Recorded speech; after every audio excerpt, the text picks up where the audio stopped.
Hello, welcome back. तो पिछली video में हमने देखा था principles of object oriented programming. अगर आपने वो वीडियो नहीं देखी है तो उसे देख लेना, मैं आई बटन पे लगा दूंगा। इस वीडियो में हम देखेंगे introduction to Java, features of Java, third types of Java program. तो जो ICSE का सिलेबस है उसमें इंट्रोडक्शन, फिर उसके बाद था टाइप्स ऑफ जावा प्रोग्राम, और इंट्रोडक्शन में उन्होंने फीचर कवर करे थे। तो मैंने यहाँ पर अलग से कॉलम बना दिए ताकि समझने में आसानी हो। ठीक है, तो शुरू करते हैं। सबसे पहले देखेंगे इंट्रोडक्शन टू जावा। तो मैं यहाँ पर बारी बारी पहले हर एक पॉइंट को लिखूंगा, फिर आपको उसे समझाऊंगा। ठीक है, तो जो पहला पॉइंट है वो है जावा is high level general purpose object oriented programming language. तो यहाँ पर तीन इंपॉर्टेंट चीज़ें हैं, high level, general purpose, object oriented programming language. तो ये हमने तीन यहाँ पर जो फीचर हैं वो देख लिए। तो एक तरीके से जावा का इंट्रोडक्शन भी है, ये वाला पॉइंट इंट्रोडक्शन में भी आएगा, और एक ये जावा का फीचर भी है।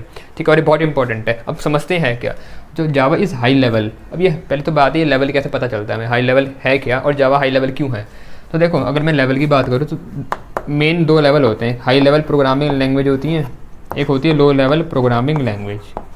ऐसे मिड लेवल भी होती है, तो उस पर हमें अभी ध्यान नहीं देना। हम फिलहाल जो मेन है वो दो हैं, हाई लेवल और लो लेवल।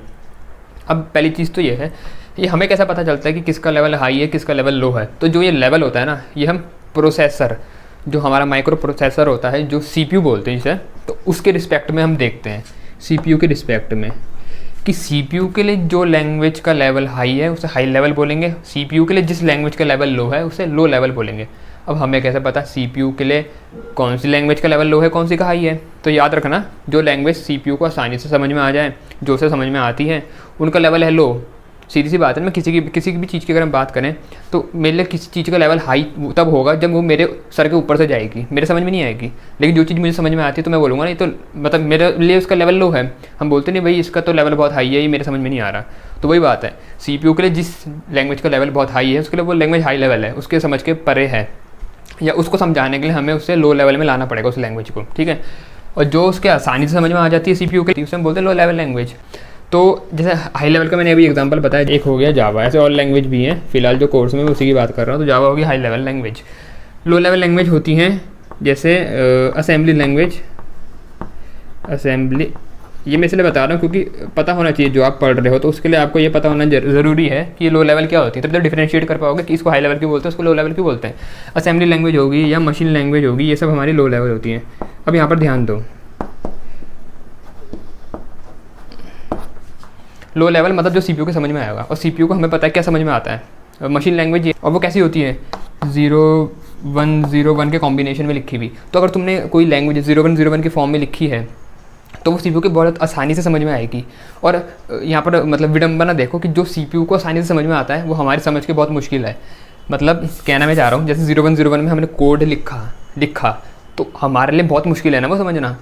तो आयरनी यहाँ पर ये है कि वो कोड हमारे लिए बहुत मुश्किल है और CPU के लिए बहुत आसान है। ठीक है, और ये जो हाई लेवल लैंग्वेज हम लिखते हैं, इंग्लिश में लिखते हैं, तो हमारे तो बड़े आसानी से समझ में आती है ना, लेकिन CPU को नहीं आती समझ में। तो CPU को समझाने के लिए हमें उसे लो लेवल तक लाना पड़ता है। ठीक है, तो लो लेवल लैंग्वेज याद रखना जो CPU के लेवल की होती है, मतलब जो 0101 की फॉर्म में होगी।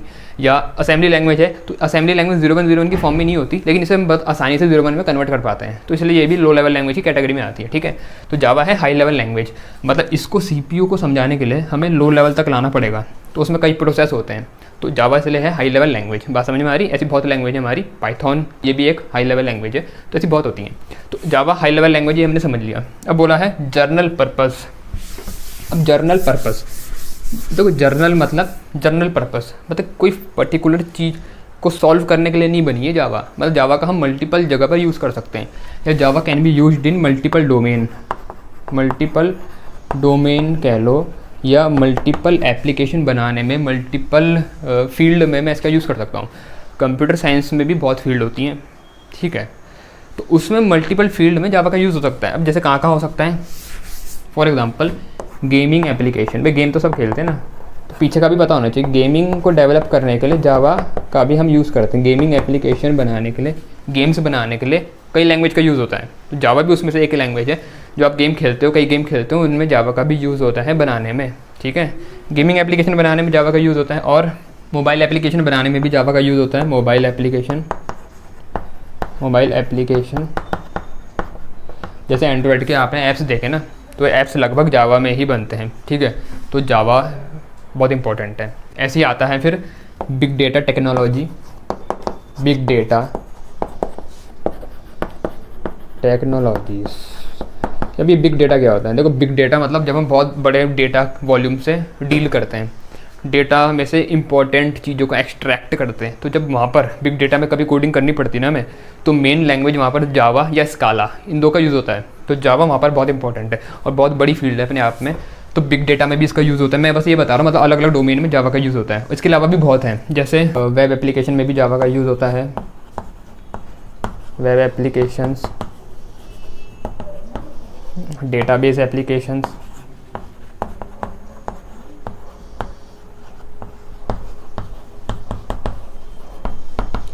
तो ऐसे ही मल्टीपल जो डोमेन है वहाँ पर हम जावा का यूज़ करते हैं कोडिंग में।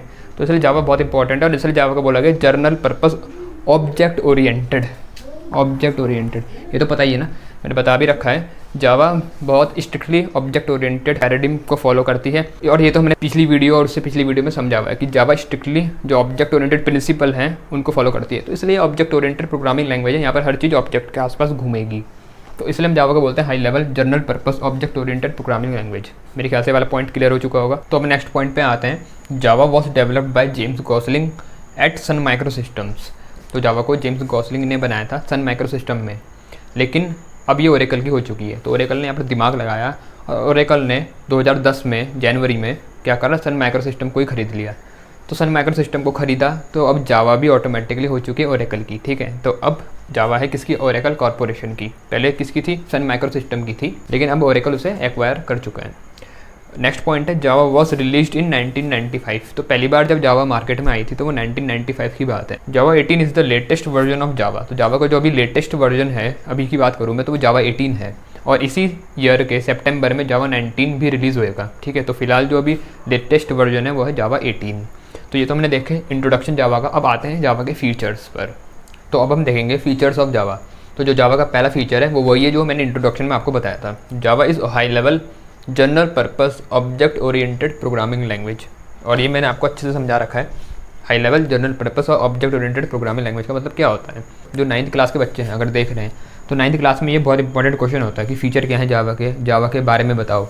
तो आपको तब ये आना चाहिए। 10th में इतना इंपॉर्टेंट नहीं है, आ सकता है, चांस कम है, लेकिन 9th क्लास वालों के लिए बहुत इंपॉर्टेंट है ये वाला। तो आप एक काम और कर सकते हो, जो पहला पॉइंट है ना, आप इसको 3 टुकड़ों में तोड़ भी सकते हो कि Java is high level language, Java is general purpose language, या 2 पॉइंट में कर लो, Java is high level language, Java is general purpose object oriented programming language. मतलब आप इस तरीके से फीचर बढ़ा भी सकते हो। और जावा के इतने ही फीचर नहीं है, इसके अलावा बहुत फीचर होते हैं। तो मैं कुछ जो इंपॉर्टेंट फीचर है वो लेके आया हूँ, तो इसलिए आप अगर और फीचर भी पढ़ना चाहें तो पढ़ सकते हैं। तो अब यहाँ पर आते हैं। तो पहला फीचर हमने कवर करा है, लेकिन इसमें कुछ एग्जांपल देखते हैं। देखो, जैसे अगर मैं कुछ ऐप्स की बात करूँ जो जावा में बनी हैं, तो उसमें बहुत जो आप यूज़ भी करते हैं, पहला है स्पॉटिफाई। मुझे लगता है किसी को बताने की ज़रूरत नहीं है कौन सा ऐप है। तो ये इसका मेजर पोर्शन जावा में लिखा गया है स्पॉटिफाई का। स्पॉटिफाई हो गया, उसके बाद है सिग्नल ऐप। ये सिग्नल ऐप, ये जब व्हाट्सएप अपनी नई टर्म्स एंड कंडीशन लाया था तो तब बहुत फेमस हुआ था कि एक सिग्नल ऐप है, इसका यूज़ करो, ये डेटा नहीं स्टोर करता है, ऐसा कुछ हुआ था, ठीक है। तो वो वाला ऐप की बात कर रहा हूँ मैं, सिग्नल। तो ये वाला का भी मेजर पोर्शन जावा में लिखा गया है। ऐसे ही अगला आता है ऊबर। तो ऊबर में जब यूज़ हुई है कुछ लैंग्वेज, तो उसमें एक जावा भी है। अगला है ट्विटर। तो मेरे ख्याल से ट्विटर तो सभी यूज़ करते हैं और नहीं भी यूज़ करते तो पता तो है ही। तो ट्विटर में भी जावा लैंग्वेज का यूज़ हुआ है, तो पता चल रहा है ना कितना इंपॉर्टेंट है जावा। तो अगला वाला पॉइंट है, जावा इज़ प्लेटफॉर्म इंडिपेंडेंट। ये बहुत इंपॉर्टेंट है, ये वाला और ये अगला वाला, ठीक है। इस पर अलग से क्वेश्चन भी आ जाता है कि why Java is platform independent और why Java is architecture neutral. तो जो मैं ये 4 फीचर लेके आ रखा हूँ ना, मैं बहुत इंपॉर्टेंट और जो मेन फीचर है वो लेके आ रखा हूँ। तो उसमें से ये दो तो बहुत इंपॉर्टेंट है और ये भी इंपॉर्टेंट है ही, ठीक है। तो अब इसको देखते हैं कि जावा को प्लेटफॉर्म इंडिपेंडेंट क्यों बोलते हैं। तो पहले प्लेटफॉर्म इंडिपेंडेंट है क्या और यहाँ पर प्लेटफॉर्म क्या है। तो प्लेटफॉर्म का यहाँ पर मतलब है ऑपरेटिंग सिस्टम। ऑपरेटिंग सिस्टम से बात हो रही है, ऑपरेटिंग सिस्टम OS, ठीक है। तो मतलब जावा को ऑपरेटिंग सिस्टम से फ़र्क नहीं पड़ता। अब समझते ये है क्या चीज़। तो जैसे कोई भी प्रोग्रामिंग लैंग्वेज है, अभी तो आप जावा पढ़ रहे हो ना, लैंग्वेज तो बहुत होती हैं, C++, पाइथन, जावा, स्काला, बहुत हैं। तो इनमें होता यूँ है, अब हमें पता है जो ये लैंग्वेज हैं, तो इन लैंग्वेज में जैसे हमने कोड लिखा किसी भी एक लैंग्वेज में, फॉर एग्जांपल कोई भी एक लैंग्वेज, जावा ले लेता हूँ अभी फ़िलहाल, तो जावा में मैंने कोड लिखा, कोड लिखने के बाद हम कोड को करते हैं कंपाइल। कंपाइल करना मतलब एक तरीके से उस कोड को थोड़ा लो लेवल में लाना, CPU के लेवल तक लाते हैं, ठीक है, CPU के लेवल तक लाते हैं। कंपाइल करा मैंने, तो जब हम कंपाइल करते हैं ना कोड, तो जावा में तो ये होता है कि किस ऑपरेटिंग सिस्टम में मैं कंपाइल कर रहा हूँ उससे फ़र्क नहीं पड़ता। भाई मैंने विंडो का मेरा लैपटॉप है और एक लैपटॉप मेरा उसका है मैक OS, उसमें चलता है, एक एप्पल का हो गया, एक है विंडोज़ का, और तीसरी मशीन है उसमें लिनक्स डला हुआ है। तो 3 ऑपरेटिंग सिस्टम हो गए, एक हो गया विंडोज़ का, विंडोज़, एक हो गया लिनक्स और एक हो गया मैक OS। तो कई लैंग्वेज हैं, जैसे C लैंग्वेज की बात करूँ तो अगर मैंने अपना प्रोग्राम कंपाइल कर दिया विंडोज़ में ना, तो फिर कंपाइल हुआ हुआ कोड अगर मैं मैक OS में चलाऊँ तो नहीं चलेगा, नहीं चलेगा, ठीक है। तो इसलिए जैसे C लैंग्वेज है वो नहीं है प्लेटफॉर्म इंडिपेंडेंट, लेकिन जावा ने यही प्रॉब्लम को सॉल्व किया, इसलिए जावा बहुत फेमस भी है। तो जावा में क्या आया, प्लेटफॉर्म इंडिपेंडेंसी आ गई कि प्लेटफॉर्म से उसको फ़र्क नहीं पड़ता। मतलब मैंने कोड को अगर विंडो में कंपाइल कर दिया तो उस कोड को कंपाइल करने के बाद वो बनता है बाइट कोड। अब जो ये बाइट कोड बनता है ना, ये होता है हमारा प्लेटफॉर्म इंडिपेंडेंट कोड। देखो ये मैं डिटेल में अगली वीडियो में हम आएंगे जब मैं जावा का आपका पूरा समझाऊंगा कि कैसे उसमें कोड हमारा कंपाइल होता है, क्या होता है, जावा का जो पूरा कंपाइलेशन प्रोसेस है वहाँ पर डिटेल में समझेंगे। लेकिन फिलहाल बस इतना ध्यान में रखो कि जब हम जावा के कोड को कंपाइल करते हैं तो बनता है एक बाइट कोड। अब ये बाइट कोड होता है प्लेटफॉर्म इंडिपेंडेंट, मतलब अब मैं इस बाइट कोड को उठा के अगर विंडो में करा मैंने कंपाइल तो मैं इसको मैक OS में भी चला सकता हूँ, मैं इसको लिनक्स में भी चला सकता हूँ। मैंने अगर मैक OS में प्रोग्राम को करा कंपाइल और प्रोग्राम बना बाइट कोड, तो मैं उस बाइट कोड को उठा के इसमें भी चला सकता हूँ, इसमें भी चला सकता हूँ। कहने का मतलब ये है कि मैं प्रोग्राम को जावा के किसी में भी कंपाइल करूँ और उस कंपाइल हुए हुए कोड को किसी और मशीन में भी चला सकता हूँ, किसी और ऑपरेटिंग सिस्टम वाली मशीन में भी चला सकता हूँ। इस तरीके से मुझे मिल जाती है प्लेटफॉर्म इंडिपेंडेंसी जावा में। बात समझ में आ रही? अब आगे बढ़ते हैं, अगला वाला है जो नेक्स्ट पॉइंट है वो है जावा इज़ आर्किटेक्चर न्यूट्रल। अभी आर्किटेक्चर न्यूट्रल क्या हो गया? देखो जब आर्किटेक्चर की बात होती है तो मतलब हम हार्डवेयर की बात कर रहे हैं, तो हार्डवेयर न्यूट्रल है। अब एक और बात सुनो, जैसे मेरे पास लैपटॉप है, मेरे लैपटॉप में है Ryzen 7 है, चलो Ryzen 7 है, नाम सुना होगा ना, जैसे इंटेल होता है वैसे ही Ryzen है कंपनी, मतलब AMD है, उसका प्रोसेसर होते हैं Ryzen। तो एक कंपनी है AMD, वो Ryzen वाले प्रोसेसर बनाती है। तो Ryzen 7 है एक लैपटॉप में डला हुआ, एक मैं मान लेता हूँ आपके लैपटॉप में Ryzen 5 है, ठीक है। एक कोई और दोस्त है मेरा, उसके लैपटॉप में अब इंटेल का है, इंटेल i5 10th जनरेशन डला हुआ है। किसी और दोस्त के में इंटेल i3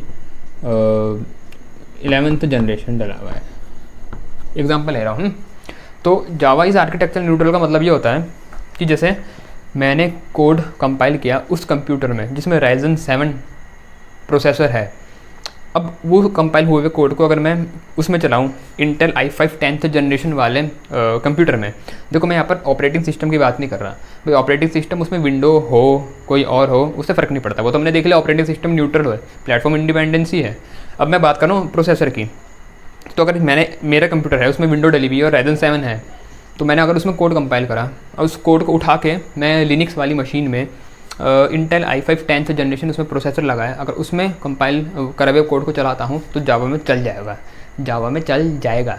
लेकिन अब बात सुनो, कई लैंग्वेज ऐसी होती हैं, जैसे मेरे कंप्यूटर में है विंडोज़ और Ryzen 7, ये दो हैं, ठीक है। विंडोज़ डली हुई है, विंडोज़ और Ryzen 7 प्रोसेसर है, ये मेरी विंडो की होगी कॉन्फ़िगरेशन। भाई विंडोज़ मेरे पे है ऑपरेटिंग सिस्टम और जो प्रोसेसर है वो Ryzen 7 है, लेकिन मैंने यही मैं कोड को इसमें कंपाइल करने के बाद किसी और दोस्त के कोड में उसमें कंप्यूटर में चलाने के लिए ले गया, उसमें भी डली है विंडो, सेम विंडो है, बिल्कुल सेम है, ठीक है, लेकिन प्रोसेसर उसका चेंज हो गया, उसका i5 10th जनरेशन हो गया, 10th जनरेशन हो गया, मतलब उसका आर्किटेक्चर डिफरेंट हो गया, ठीक है।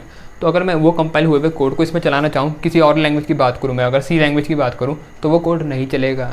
क्यों? क्योंकि वो लैंग्वेज आर्किटेक्चरल न्यूट्रल नहीं है। भाई यहाँ पर प्रोसेसर चेंज हो गया, तो आप बोलो कि प्रोसेसर से क्या फ़र्क पड़ता है, वो तो हार्डवेयर है, तो भैया फ़र्क पड़ता है। जैसे ये प्रोसेसर है, इसका वेंडर AMD है, इसका है इंटेल, तो हर वेंडर में जैसे अब आप इतना डिटेल में आपके कोर्स में नहीं है, लेकिन मैं ऊपर से बताता हूँ। जैसे जो ये होता है ना हमारा, जो हम कोड लिखते हैं आखिरी में 1 0 में कन्वर्ट होता है, ठीक है ना, क्योंकि CPU को तो वही समझ में आता है ना। तो जब ये 1 0 में कन्वर्ट होता है ना, तो जैसे कुछ इंस्ट्रक्शन जब हम कोड में लिखते हैं तो वो इंस्ट्रक्शन में चेंज होता है, आखिरी में वो कोड हमारा इंस्ट्रक्शन में जाके बदलता है, कोड जब कंपाइल होता है तो वो इंस्ट्रक्शन में चेंज होता है कि भैया जैसे कोई चीज़ ऐड करनी है तो एक ऐड करके बन जाएगा कि भैया इसको इसमें ऐड करना है। फिर फाइनली जब वो चीज़ हमारी लो लेवल में चेंज होती है, 10 में कन्वर्ट होती है, तो Ryzen 7 के वेंडर का 10 में जो उसके कॉरस्पॉन्डिंग वैल्यू हो वो अलग हो सकती है। क्या पता 10 हो, लेकिन वही इंस्ट्रक्शन की अगर मैं इंटेल के i5 10th जनरेशन की बात करूँ तो वो 01011111 इस तरीके से हो सकती है, अलग है ना। तो यहाँ पर मार खा जाएगा, वो एप्लीकेशन नहीं चलेगी।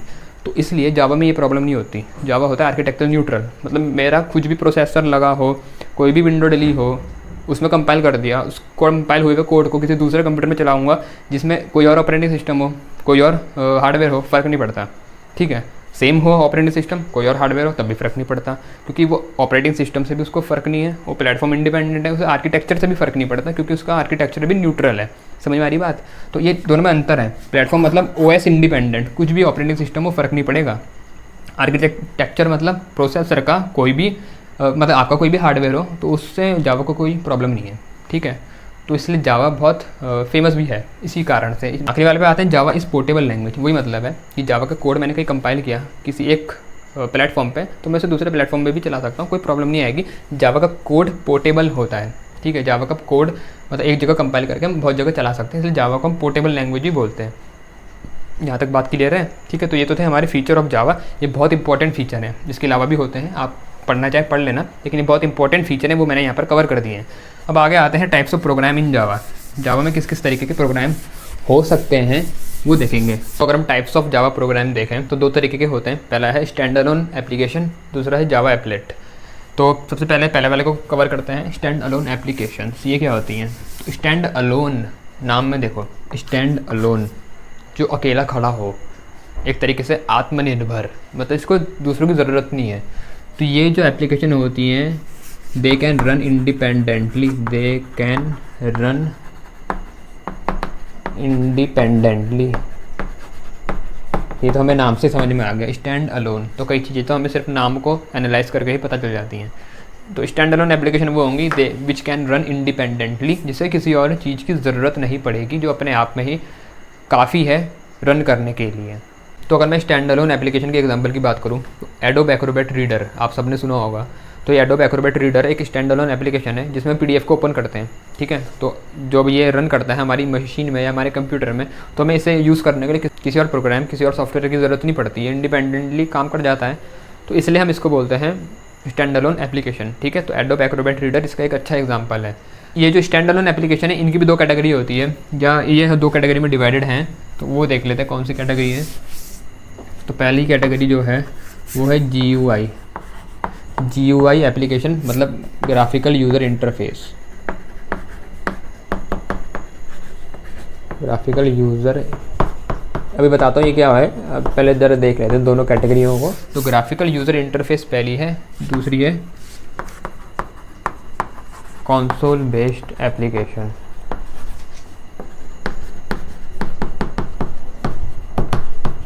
तो पहली वाली पे आते हैं ग्राफिकल यूज़र इंटरफेस। तो नाम में बोला है ग्राफिकल यूज़र इंटरफेस। तो जब हम उस एप्लीकेशन के साथ इंटरेक्ट करेंगे तो जो इंटरफेस होगा वो ग्राफिकल होगा, मतलब उसमें हमें टेक्स्ट भी दिख सकते हैं, उसके साथ इमेजेस भी होंगी, इमेजेस के साथ हम उसमें बटन के थ्रू भी इंटरेक्ट कर सकते हैं, अपने कीबोर्ड के साथ माउस का भी हम यूज़ कर सकते हैं। तो जो ऐसी एप्लीकेशन होती है जिसमें इन सब के कॉम्बिनेशन का यूज़ कर सकते हैं, इमेज, टेक्स्ट, बटन एसेट्रा, वो होती है हमारी graphical user interface. Console based application वो होती है जिसमें हम सिर्फ टेक्स्ट के थ्रू ही इंटरेक्ट कर सकते हैं। कंसोल बेस्ड एप्लीकेशन जो होगी तो उसके इंटरफेस इस तरीके का होगा कि उसमें हम सिर्फ टेक्स्ट को एंटर कर सकते हैं। जैसे ये कमांड प्रॉम्प्ट आपने देखा होगा, ब्लैक सी विंडो होती है।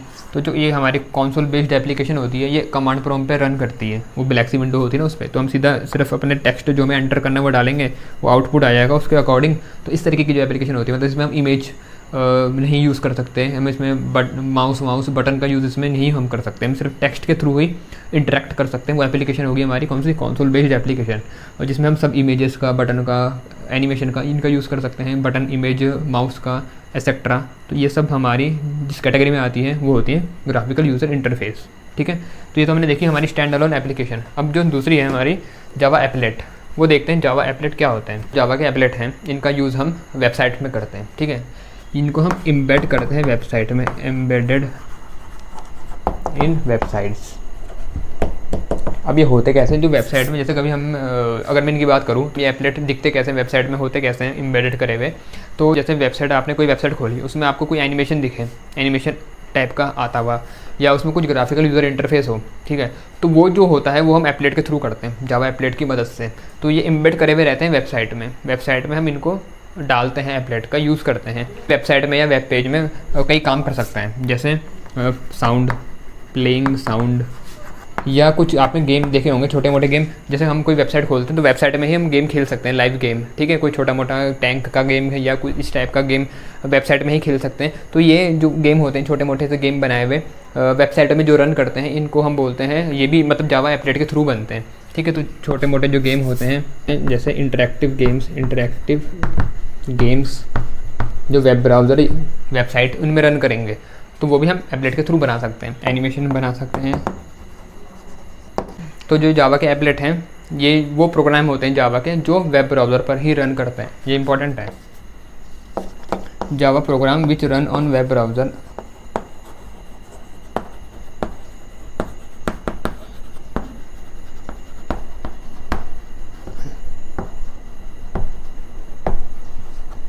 Are called applet.